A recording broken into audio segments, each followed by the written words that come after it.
ये जाली सब है, पाखंडी हिंदू है सब। बाबू लगा हुआ था जगजीवन राम के नाम, मतलब वोमिटिंग होने लगा। दलित हॉस्टल में रहे, ये कहाँ मंजूर है मोदी? संसद भवन बना रहे हैं तब जब अग्निवीर के लिए इनको पेंशन देने के लिए पैसा नहीं है, जब कोविड से लोग तड़प के मर रहे थे तब मात्र 50,000 रुपया की। नमस्कार, अभी हम हैं अशोक राजपथ में और पटना कॉलेज के पास में बाबू जगजीवन राम जो छात्रवृत्ति योजना थी उसको केंद्र सरकार ने बंद कर दिया है। हमारे साथ जदयू एमएलसी एवं मुख्य प्रवक्ता नीरज कुमार जी हैं। सर, क्या बात है कि ये योजना केंद्र सरकार के द्वारा बंद कर दी गई? 2008-9 से बाबू जगजीवन राम छात्रावास योजना चल रहा था, जिसमें बेटियों के लिए छात्रावास योजना और बेटा के लिए भी। लेकिन चूंकि हमारा सीधा आरोप है कि जगजीवन राम जी इस देश के बड़े नेता माने जाते, वो प्रधानमंत्री रहे, लेकिन उनके नाम के आगे बाबू लगा हुआ था, कि बर्दाश्त नहीं हुआ इस सबको। उस योजना को बंद कर दिया और योजना बंद करने के बाद एक चलाया प्रधानमंत्री अनुसूचित जाति अभ्युदय योजना।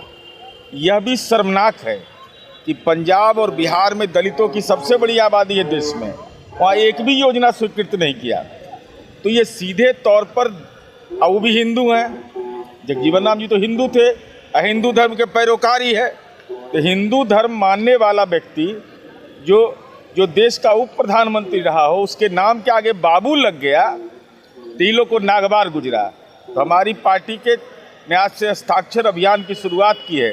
महामहिम राष्ट्रपति को हम लोग ज्ञापन देंगे और इस बात को बताएंगे कि देखिए, केंद्र की सरकार जो मोदी की सरकार है, वह जगजीवन राम का अपमान कर रही है। वह केवल जगजीवन राम का अपमान नहीं, बल्कि सीधे तौर पर दलितों का अपमान है और हिंदू का अपमान कर रहा है। यह विषय को उठाएंगे। मतलब आप कह रहे हैं कि जगजीवन राम दलित थे, इसलिए उनका अपमान हो रहा है? बाबू नाम लगा हुआ था, बर्दाश्त नहीं हुआ।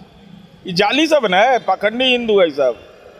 बाबू लगा हुआ था जगजीवन राम के नाम, मतलब वोमिटिंग होने लगा कि कैसे चलने देंगे योजना, उनका नाम कैसे जान जाएगा सब। तो राष्ट्रपति से मिलेंगे, हस्ताक्षर अभियान सौंपेंगे उनको, तो उसमें क्या क्या उल्लेख क्या रहेगा? उल्लेख यह रहेगा कि आखिर गुनाह क्या है जगजीवन राम जी का। अगर ऐतिहासिक हमारे पुरखे थे तो उनके नाम पर छात्रावास योजना 2008-9 से चल रहा था। यूपीए की सरकार आई, अटल जी की सरकार आई, किसी ने बंद नहीं किया, ये मोदी बंद कर दिया। तो इससे तो छात्रों का भविष्य अधर में पड़ गया ना। अरे तो यही तो बर्दाश्त नहीं हो रहा था ना कि दलित हॉस्टल में कैसे रहेगा? दलित हॉस्टल में रहे, ये कहाँ मंजूर है मोदी को? देखिए, माननीय मुख्यमंत्री नीतीश कुमार जी ने दलितों के लिए जो हॉस्टल बनाया है, जाकर उसका विजुअल निकालिए। आई दलित छात्र छात्रा रहेगा हॉस्टल में मोदी के पैसा से। मोदी कहा कि ना, ये मंजूर नहीं है। सुनने में आ रहा है कि जो नया संसद भवन बनकर तैयार हुआ है, उसमें जदयू के कोई भी, मतलब जो पार्टी के कोई भी व्यक्ति है, चाहे वो सांसद हो, खुद मुख्यमंत्री हो या और कोई भी है, कोई नहीं जाने वाला। नहीं, हमारी पार्टी जनता दल यू ने तय किया है कि नए संसद भवन के उद्घाटन में हमारी पार्टी भाग नहीं लेगी। सीधे तौर पर मेरा आरोप है कि यह फिजूल खर्ची के अलावा कुछ भी नहीं। हमने भी विधानसभा का विस्तारीकरण किया, हम उसके मूल आधार में कहीं छेड़छाड़ नहीं किए। ये नया संसद भवन बना रहे हैं तब जब अग्निवीर के लिए इनको पेंशन देने के लिए पैसा नहीं है, जब कोविड से लोग तड़प के मर रहे थे तब मात्र 50,000 रुपया की सहायता। महंगाई चरम सीमा पर, बेरोजगारी चरम सीमा पर, और दिन कौन सा चुना? वीर सावरकर का। भाई क्या है, कैसा वीर है? इतिहास से छेड़छाड़ मत करिए।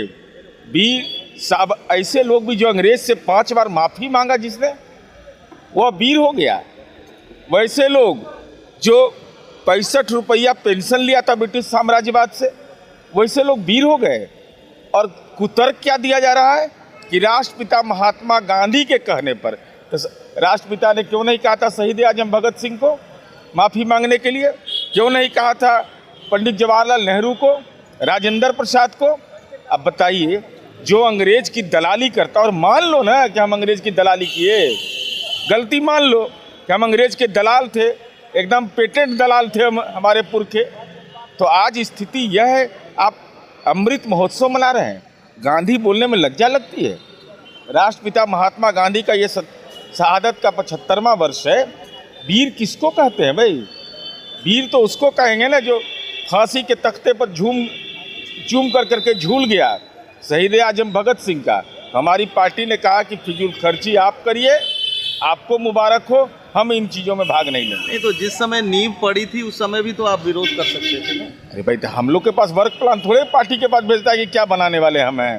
नहीं तो जो एक एस्टीमेट तो बनता होगा ना। नहीं, एस्टीमेट बनता है तो थोड़े है कि विधानसभा का विस्तारीकरण हो रहा है तो सरकार का काम रहता है कि थोड़े एमएलए को देता है, विधान परिषद में हमको दे देगा कि एस्टीमेट ये है। लेकिन आपके सांसद उस नए जो है संसद भवन में बैठेंगे तो ये तो भविष्य में तय होगा ना। नहीं जाएंगे, नहीं बैठेंगे भाई, हमको प्रतिकार करने का अधिकार है कि नहीं, ये हम पूछेंगे ना वहाँ जाके कि उसमें तबीयत खराब हो जाता था, झूठ बोलने में वाइब्रेशन हो रहा था उसमें, मैंने मान लिया करंट वरेंट लगता होगा झूठ बोलने में उस संसद भवन में, इसको ही लोग मोदी मंत्र से अभिमंत्रित किया होगा, तो हो सकता है कि यहाँ पर करंट वरेंट नहीं लगे। कह रहे हैं कि सारी सुविधाएं उस संसद भवन में उपलब्ध है जो पुराने में नहीं थी। कौन नहीं है? इसका मतलब हमारे पुरखे को ज्ञान नहीं था, अटल जी को ज्ञान नहीं, मनमोहन सिंह को ज्ञान नहीं, इंदिरा जी को ज्ञान नहीं, पंडित जवाहरलाल नेहरू को नहीं ज्ञान है। जिसका डिग्री है संदेह के घेरा में वो ज़्यादा ज्ञानवान है, ज़्यादा ज्ञानवान है ये लोग, कोई मतलब इसका है।